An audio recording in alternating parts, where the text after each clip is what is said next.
嗨，大家好，我是坦平叔。今天是2025年7月2号，这一期我们继续聊聊俄罗斯入侵乌克兰，看一看乌克兰战场上也有什么变化。今天是俄罗斯侵略乌克兰的第1125天，也是乌军进入库尔斯克的第331天。泽连斯基介绍重点战区态势，在苏梅方向1周前下达给乌军的任务目标已完全达成。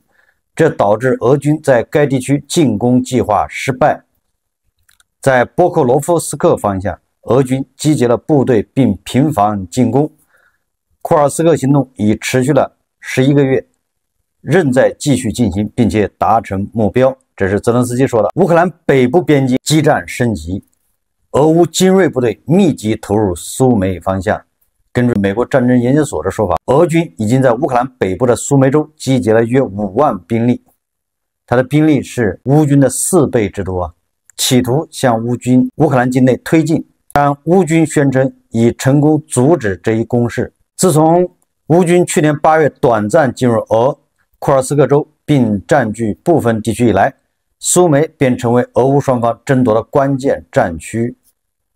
目前双方均向该方向投入了最具战斗力的精锐部队，战斗激烈程度空前。乌克兰武装部队总参谋部30日发布战况称，目前局势已趋于稳定，敌军在苏梅这一线推进被成功遏制。这个乌军的总司令谢尔斯基上将说，俄军的主要战术是以兵力优势耗尽我们。为稳定局势，乌克兰本月初紧急调派来隶属国防情报总局的特种作战部队参与前线作战。根据战争研究所的报道说，此举遏制住了俄军的攻势，并帮助乌军部分收复失地。这个情报总局的局长布达诺夫中将披露，俄军已将旗下最具攻击力的部队派往苏梅方向，包括第104空降师、第40海步旅、第83空降旅和第115海步旅。他们的意图是在我方境内构建缓冲区，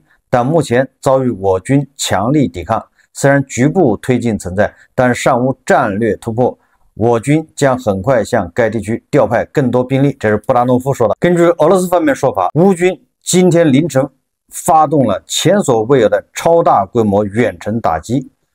数百架远程无人机及导弹打击了克里米亚、梅利托波尔、顿涅茨克、卢汉斯、阿斯特拉克汗、库尔斯克、沃罗尼兹、奥雷尔、罗斯托夫、奥利奥尔等地。据说已经打掉了俄军第8集团军总部、顿涅茨克编组中心、卢甘斯克后勤基地等。乌克兰的空军袭击了顿涅茨克的俄罗斯的第8联合军的总部。根据这个报道说，里面正在睡觉的俄军几乎全军覆没，伤亡惨重。乌克兰袭击了部署在克里米亚、保护克里米亚大桥的几套俄罗斯防空雷达系统。该雷达系统为位于桥梁附近的 S-300和 S-400防空发射器提供服务。这个根据乌克兰方面提供的这个视频显示，乌克兰使用这个海里攻击无人机持续打击克里米亚俄军防空系统，多套俄制装备遭精准摧毁，包括铠甲 S1 防空系统、天宫 SVU 预警雷达、佩乔拉3海岸雷达，还有萨基空军基地的苏30战斗机1架。这个行动是由乌克兰国防情报总局发起的。乌克兰国防情报总局在电报频道发布信息，说海里无人机击中了铠甲 S1 导弹，还有雷达站、岸基雷达，以及萨基空军基地1架俄军苏30战斗机。这个还没有完，乌克兰的无人机再次深入俄罗斯1000多公里，成功命中伊热夫斯克的军工厂。根据乌克兰安全局提供的说法，位于伊热夫斯克的库布尔工厂遭到乌克兰无人机打击。该工厂生产道尔和黄蜂防空导弹系统，以及为俄罗斯军队制造无人机。该企业为俄罗斯国防部提供订单，专门从事道尔和黄蜂防空导弹系统的生产，并研发鹰身女妖攻击型无人机。由于该厂是俄罗斯军工综合体的一部分，已被列入国际制裁名单。有记录显示，至少有2架无人机击中了该厂的生产车间，随后引发火灾。俄媒体报道，有3名俄军死亡，至少24人受伤。乌克兰的无人机是一个低慢小无人机，连续飞行1000多公里都没有被俄军给发现和击落，说明俄罗斯本土的防空差到什么程度。乌克兰军事情报部门通报，6月27日，隶属俄罗斯影子船队的叫维拉穆拉号油轮在地中海发生爆炸。事发时，该船正从利比亚祖维提奈港驶出，爆炸位置位于引擎舱。这艘悬挂马绍尔群岛国旗的油轮当时载有至少100万桶原油，这个很有可能是乌军的杰作，也就是直接在海上对替俄罗斯运油的，或者是实际上就是俄罗斯的这个叫影子船队直接进行打击。我们再看看外交以及国际援助。6月30日，乌克兰总理施米加尔宣布，说乌克兰从加拿大冻结俄罗斯资产担保收入中获得了17亿美元。自今年年初以来，乌克兰已从俄罗斯资产中的收入里面获得176亿美元。3月13日，乌克兰从加拿大获得了第一笔17亿美元的资金。这施米加尔表示，他说我们坚持要求完全没收冻结的俄罗斯资金，这些资金用于向遭受侵略的人们提供赔偿，并重建我们的国家，这是一项正义之举。乌克兰总统泽连斯基的办公室主任伊尔马克宣布，乌克兰将很快从日本获得33亿美元援助，这笔资金将由冻结的俄罗斯资产收益作为担保。据他介绍，日本对乌克兰的援助总额已超过120亿美元。根据这个媒体报道，这个乌克兰最高拉达议长斯特房丘克在电视马拉松直播上称，他说法国可能成为第一个在巴黎管辖下没收俄罗斯被冻结资产的国家。最高拉达议长称，上周他和他的团队在欧盟国家议会工作，并在北约会议大会上发言时提出了没收俄罗斯资产的问题。斯特凡丘克表示，法国现在非常接近通过一项有关没收俄罗斯被冻结资产的法律。他还补充到，已经讨论了实施没收俄罗斯资产的机制。据这位议会议长称，如果法国没收克里姆林宫的资产，这将是欧洲采取此类行动的第一个也是最有力的先例。他指出，欧盟国家现在更加意识到支持乌克兰的责任正在向他们转移。乌克兰最高拉达议长补充道，在这种情况下，没收俄罗斯资产将成为协助乌克兰打击俄罗斯的手段之一。没收俄罗斯的资产，这个已经说了3年多了。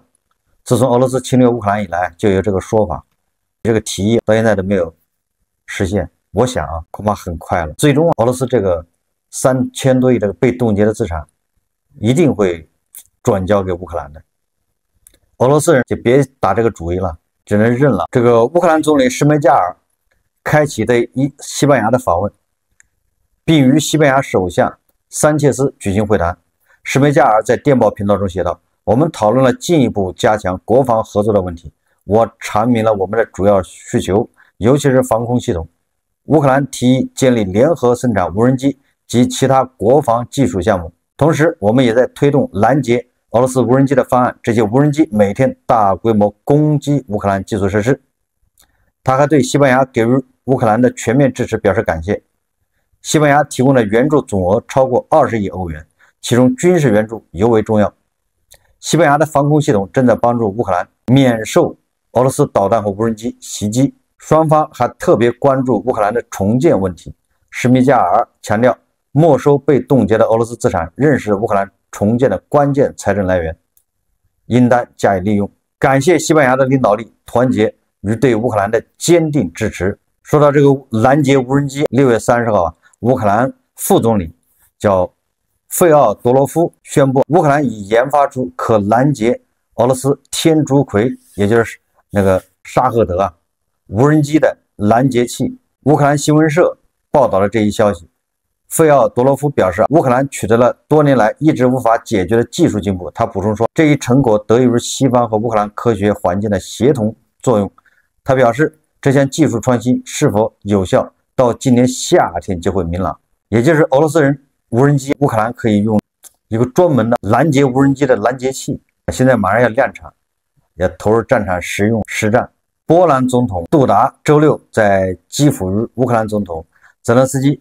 举行联合新闻发布会，称波兰企业已准备好重建乌克兰，并参与国防工业领域合作。这个杜达在发布会上说，乌克兰与波兰关系中前景广阔的领域是在国防工业综合体领域开展合作，尤其是联合生产无人机，以及波兰企业已准备好参与乌克兰的战后重建。杜达感谢泽连斯基被授予自由勋章，并感谢其在即将结束的总统任期内良好合作和友好关系，尤其是在俄罗斯全面入侵乌克兰的3年多时间里，可以说波兰总统杜达对乌克兰的援助支持那是相当坚定。挪威国防部说，挪威将派遣 F-35 战斗机前往波兰保护其领空。挪威国防部发布消息表示，挪威将向波兰派遣 F-35 战斗机，以确保波兰领空的安全，为维护热舒夫机场周边及波兰领空的安全做出贡献。这是北约一体化防空和导弹防御系统的一部分。这些战斗机将于今年抵达目的地。挪威国防大臣桑德维克介绍，挪威此举旨在保护波兰，支持乌克兰的最关键枢纽。消息援引桑德维克的话说，挪威以此帮助确保援助物资顺利送往乌克兰。我们这样做，首先是为了乌克兰和波兰，同时表明我们遵守在北约中承担的义务，也就是挪威要把他的 F-35 派到波兰的热舒夫机场。干什么？实际上，他首先第一个是保护波兰，保护波兰免受德国、俄罗斯潜在的打击。因为进入乌克兰的所有的军事援助都在波兰，大部分在波兰，比如从美国或者从欧洲，那飞机运过去的都是降落在热舒夫机场。哪一天热急了，普京要轰炸热舒夫机场，那对俄罗斯、对乌克兰的打击是非常大的，所以不能不防。所以挪威派 F-35 战斗机在那儿保护，这是第一个。第二个，也为未来保护乌克兰先打个前站，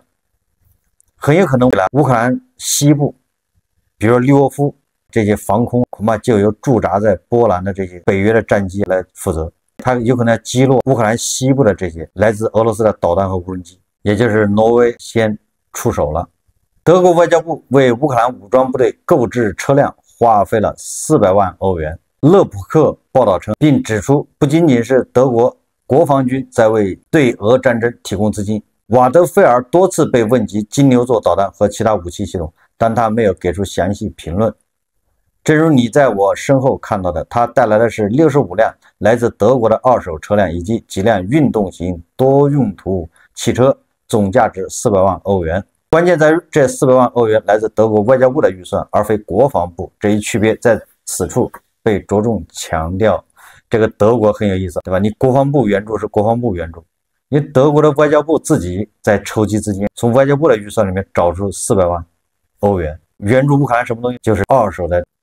卡车啊，这个用于乌克兰的边境巡逻65辆。这就说明什么？说明你看德国上上下下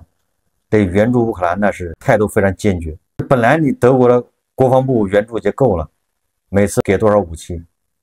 但人家外交部自己从自己的预算里面再拿400万欧元来援助乌克兰。让人感动啊！这个北约秘书长吕特说，他说包括美国在内，所有北约国家都完全致力于支持乌克兰继续战斗。这个北约秘书长马克·吕特周三接受媒体采访时表示，包括美国在内的整个北约都完全致力于帮助乌克兰抵抗俄罗斯的入侵。北约中没有人对俄罗斯抱有天真的想法。吕特说，包括美国在内，整个北约都完全致力于支持乌克兰的继续战斗，以确保如果达成和平协议，那么和平协议或者停火协议将是持久的、可持久的。他说，明确的方向是欧洲将负责向乌克兰提供更多的军事援助。说了，美国又传来消息说，特朗普支持对俄贸易征收500%的关税法案。这美国总统特朗普表示支持一项法案，该法案将对那些不顾俄罗斯对乌克兰全面战争而继续与俄罗斯进行贸易的国家的进口商品征税500%关税。德国之声报道，该法案的起草人之一，共和党参议员格雷厄姆宣布该消息。格雷厄姆指出，他说昨天总统第一次告诉我说是时候推进这项法案了。他澄清说这段对话发生在一起打高尔夫的时候。预计美国国会将在7月休会后开始审议该文件，大约在7月7日独立日之后。这是格雷厄姆对媒体说的，说特朗普打高尔夫的时候跟格雷厄姆说，咱们是时候要推进这项法案了。当然了，特朗普的变化多，不靠谱，对吧？他一天3变。格雷厄姆认为，该法案将使总统有机会针对那些通过购买俄罗斯石油、天然气、油或其他商品而实际支持克里姆林宫军事机器的国家采取大规模经济措施。欧盟委员会7月1日宣布已与乌克兰就自由贸易达成原则性协议，尤其聚焦农产品进口这一敏感议题。欧盟贸易委员会叫谢夫乔维奇表示，这一项平衡、公平且务实的协议，核心是对鸡蛋、糖、小麦等敏感产品设立进口配额。欧盟委员会主席冯德莱恩表示，这项协议在支持乌克兰的同时，也维护了欧洲农民的核心利益。布鲁塞尔还指出，乌克兰承诺在2028年前逐步与欧盟农产品生产标准接轨，尤其是农药使用方面。我们再看看这个阿塞拜疆和俄罗斯的关系已经恶化到什么程度了。阿塞拜疆调查委员会宣布接群众举报，也是朝阳群众举报。阿塞拜疆警方对俄罗斯卫星通讯社驻阿塞拜疆分社进行了突击搜查，过程中逮捕了2名冒充记者的俄罗斯联邦安全局官员。阿塞拜疆媒体称这2人是俄罗斯联邦安全局的卧底特工。阿塞拜疆内务部6月30日在巴库对俄罗斯媒体这个办公室进行搜查后，已经立案调查。这个调查罪名涉及欺诈、非法经营和洗钱等罪名。该机构早在2月就已经失去在阿塞拜疆认证资格，但继续运营。该部门称已有7人被拘留，2人被逮捕，5人被提起刑事诉讼。这个阿塞拜疆的动作还是很大的。今日，俄罗斯国际媒体集团新闻处向俄罗斯卫星通讯社表示，今日俄罗斯国际媒体集团要求立即释放卫星通讯社阿塞拜疆分社7名被捕员工。俄罗斯总统新闻秘书佩斯科夫表示，克里姆林宫正密切关注有关俄罗斯卫星通讯社阿塞拜疆分社员工在阿塞拜疆被拘留的信息。佩斯科夫向记者表示，我们当然非常关注有关俄罗斯记者被拘留的这一信息，我们期待在最近期间通过与阿塞拜疆方面的直接接触，能够促成他们获释。被拘留的正是记者。阿塞拜疆与俄罗斯之间的外交冲突，表面上看是从俄罗斯内务部以及他们抓捕涉嫌参与什么刑事犯罪事件的阿塞拜疆人引起的，由于缺乏足够的信息，尚无法证实真实性。但可以确定的是，在俄罗斯的外国人里，有很多本来就来自于苏联加盟共和国，他们由于种种原因就在俄罗斯留下了。自从2022年特别军事行动以后，在俄罗斯打工的外国人或者就是外国裔受到了更多的打压。在俄罗斯国防部的支持下，俄罗斯警方连续对外国人聚集区采取行动，逮捕后要么被判刑，要么就要跟俄罗斯国防部签合同去乌克兰打仗，就是雇佣军。媒体爆出很多人实际上没有犯罪，这种行动很大程度上是在捕获奴兵，实际上就是俄罗斯的警方只不过打这个借口，正好去抓人，把他送进什么雇佣军队伍，补充俄军在乌克兰战场上的残酷损失。哈萨克斯坦等中亚国家对此没有过于强烈的反应，只是警告在俄罗斯打工的公民尽快回国，以保证人身安全。但是作为苏联加盟共和国之一，原加盟共和国阿塞拜疆虽然国家面积不大，但是他们却比哈萨克斯坦表现得更为强硬。理由很简单，因为阿塞拜疆后面有大哥土耳其。阿塞拜疆和俄罗斯不仅互相抓人，这个阿塞拜疆国家电视台现在已经开足马力在宣传。这个阿塞拜疆国营电视台说，现在是2025年，不是1937年。1937年是斯大林大清洗波及到阿塞拜疆，这个阿塞拜疆已经是个独立国家，阿塞拜疆电视台就开始滚动播放被俄军轰炸的乌克兰城市，化为废墟的村镇，被屠杀的布查平民，还要播放这个俄罗斯没有赔偿上回击落的阿塞拜疆客机，也是在国内开始宣传了。阿塞拜疆官媒指控俄罗斯诱骗阿塞拜疆人参加俄军，说是非战斗岗位，签合同后就送去前线当炮灰，这些都在阿塞拜疆电视台滚动播出。阿塞拜疆的强力反抗，再加上塞尔维亚和白俄罗斯等国的动作，都表明这些传统上隶属于俄罗斯势力范围的国家，或者与俄罗斯关系密切的国家，都出现了不同程度的离心倾向。这个就给土耳其可乘之机，土耳其就趁机蚕食吞并，扩大在中亚和外高加索等地的势力范围。而克里姆林宫则因为主要军事力量深陷乌克兰，无力控制势力范围的遭轻视。土耳其是一个军事大国，俄军总参谋长格拉西莫夫大将在面对土耳其军方代表的时候，不会像当初那样笑出声了。格拉西莫夫再也笑不起来了。这个朝鲜司令官与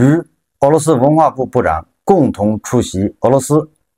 库尔斯克纪念音乐会，在这个音乐会上，这个大屏幕上首次展示了朝鲜士兵在库尔斯克战斗的各种身影。当然了，作为宣传片，那肯定是从朝鲜的角度去拍的。这个朝鲜的士兵这种威武不屈，这种胸口碎大石，脑袋开无人机，各种英勇感人事迹，在场嘉宾无不感动落泪。司令官亲切的、悲痛的抚摸着这个朝鲜士兵的这些棺材，上面覆盖的旗子啊，只不过这些只能称得上是道具加工具，就是这些朝鲜士兵们是谁的儿子，也是谁的父亲，谁的兄弟，他们万里迢迢跑到库尔斯克去打仗，到底是为什么？他看到了乌克兰人吗？大部分的死于无人机之下，要不就是哈马斯发射的钢雨。他们跑到库尔斯克打仗，到底图什么呢？就是有什么意义呢？难道就是为了司令官的那个劳斯莱斯？难道就是希望司令官不要掉秤，不希望司令官瘦下来，还是希望那个10几岁的女将军茁壮成长？最近车臣人又开始躁动不安了。近日，在俄罗斯布良斯克州首府近郊，车臣的抖音部队武装人员与俄罗斯军警发生斗殴事件，引发双方高层关注。由于这个抖音部队军纪败坏，可以说在前线是无恶不作啊。2年前，这个车臣的抖音部队还涉嫌轮奸前来这个慰问的俄罗斯国家电视台美女主持人。由于事件涉及卡德罗夫侄子，非常敏感，所以就不了了之。在前线内，俄罗斯士兵是非常痛恨、讨厌、鄙视这个抖音部队的。俄罗斯的这些军事博主，他们对俄罗斯发动的夏季攻势显然不看好。虽然俄罗斯军队在人力和装备上对乌克兰拥有巨大优势，但其近期发动的夏季攻势进展缓慢。近几个月，俄罗斯军事博主和独立媒体在电报等社交媒体上纷纷揭露腐败的俄军军队文化，包括将军们谎报占领村庄，不顾士兵生命，实施人肉冲锋换取领土，以及前线运输和后勤不佳导致受伤士兵死亡等。谎报军情，谎报战果，这个从绍伊古开始的。绍伊古就是外号少陈实，陈以实的意思，后面加个0。俄罗斯独立军事分析家伊恩·马特维夫预测说，由于情报不足、物资短缺、腐败、后勤失败和训练不足，军队无法在乌克兰执行复杂行动。俄罗斯的夏季攻势不会带来重大突破。其实俄罗斯自己的媒体、军事专家呀，都开始唱衰俄军了。俄罗斯会不会2次解体呢？庞大的俄罗斯幅员辽阔，国土是多少个法国大，数不清。大到什么程度？俄罗斯联邦有3个直辖市、46个州、1个自治州、4个自治区、9个边疆区、22个自治共和国，共计85个1级行政区组成。一级行政区就直接针对中央政府，国土总面积1710万平方公里，民族一共是划分了194个民族，人口是1.47亿，85个一级行政区，但是这里面它是把克里米亚算进去了，但是乌东4个州还没算，如果把乌东4个州算上，它就是89个啊，这个太多，而且太复杂。它一级行政区有直辖市、有州，还有自治州，还有边疆区、自治区和自治共和国，再加上190多个民族，你想想吧，这得有多乱呢？现在靠什么维持统治呢？就靠地保老人这个特务手段和他的这种威权、这种强硬的权威啊。所以说，只要普京一出事，那俄罗斯必然是四分五裂，广袤的地理疆界，众多的民族类型，复杂的政区划分，联邦制的国家体制，还有复杂的历史、民族之间的矛盾。你说刚才说车臣和这个俄罗斯人，这个可以说叫不共戴天。所以这些原因是俄罗斯2次解体的核心依据，没有办法调和啊。尤其是吃了一场败战之后，那是必然要解体。我们有机会看到这一天。好，这期节目我们就聊到这里，感谢大家收看。如果喜欢我的节目，欢迎订阅转发，也可以在下方留言评论，谢谢大家。